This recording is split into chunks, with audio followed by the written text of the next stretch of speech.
This is breaking news from 4 News Now.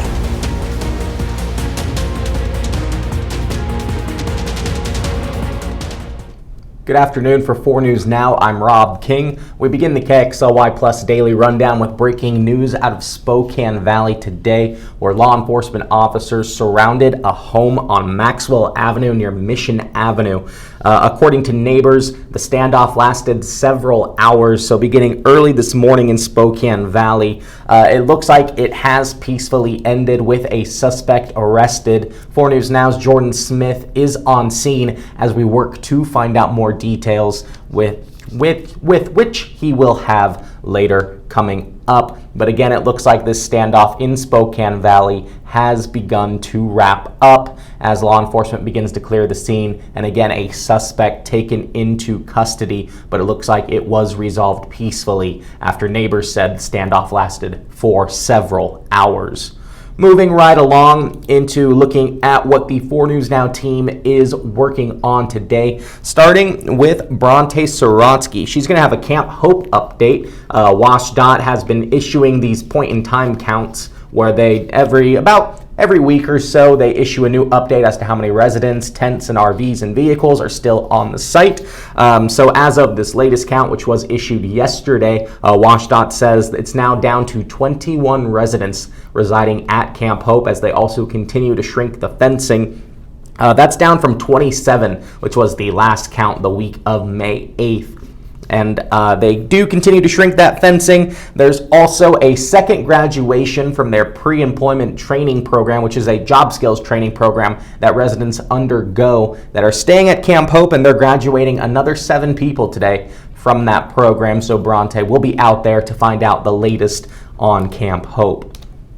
Natalie Grant, she is taking a look at a story that came out about a week ago where it looks like health officials are now recommending women get mammogram screenings as young as 40, which has lowered the threshold by about 10 years, which was previously 50. Now at age 40, the recommendation is begin the process of regular mammogram screenings to screen for breast cancer. So Natalie is speaking with a local breast cancer surgeon about this change, and then also some of the trends they're seeing as to why it happened. And Natalie was also interested if the pandemic played a role in a possible rise of breast cancer because less people were getting screened regularly for it in those last couple of years. Emily Bloom, she spent this morning at a local dentist office in Spokane Valley, where they're going to be offering free dental care all day Saturday. This is from Smile Source in the Valley, and this is an annual event that they hold. So this Saturday, no insurance needed, no cost. You can have an exam, an extraction, or a filling on a first-come, first-served basis. So Emily was out at Smile Source this morning speaking with the dentists who run this program and why they do it. You can also find out more details right now on kxly.com.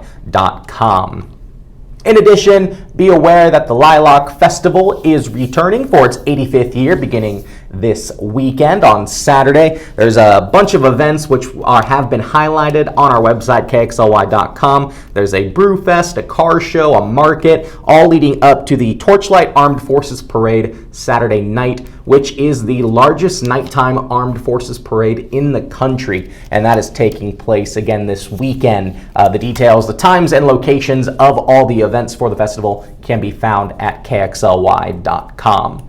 Also on kxly.com, Robin Nance's special report aired. She rode along with Spokane Police Department, and in particular one officer who helps with the behavioral health unit. It's a different kind of policing in which officers respond to mental health crises and can help people get treatment instead of just taking someone to jail. So Robin's special report aired last night. You can watch that on kxly.com. In addition, Robin sat down with me, and her and I talked for about 15 minutes about creating this special report and what she learned along the way, and also some exclusive content about what did not make it into the report that she still thinks is important for the community to know. All of those can be found on our front page right now. Let's close out with a look outside. For the weather today, it's going to be hot and hazy. Those Alberta fires burning in Canada are bringing a lot of that heavy smoke down into Montana, which is then drifting back up from the Lewiston area, which is getting hit a little worse than we are right now. These are the highs around the region. As you can see, it's going to be above average for this time of year. Not quite sure if we're going to hit the record heat we were expecting, but still well above average, feeling more like summer in May.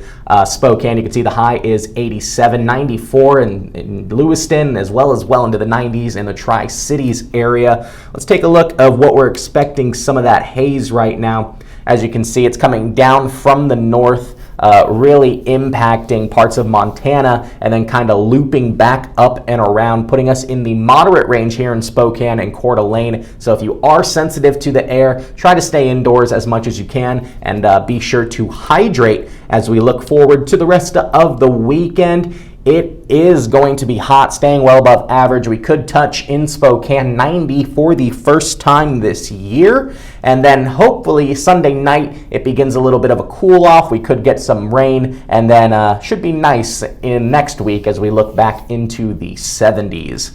So that's all we have for today's KXLY Plus Daily Rundown. Thank you for joining. Be sure to download KXLY Plus on your connected TVs. That's Apple TV, Amazon Fire, and Roku. You can also watch these on the 4 News Now mobile app. Be sure to turn on notifications so you're up to date on the latest breaking news in your community. So all those stories and more coming up tonight at 5, but for now live in studio, I'm Rob King for KXLY Plus.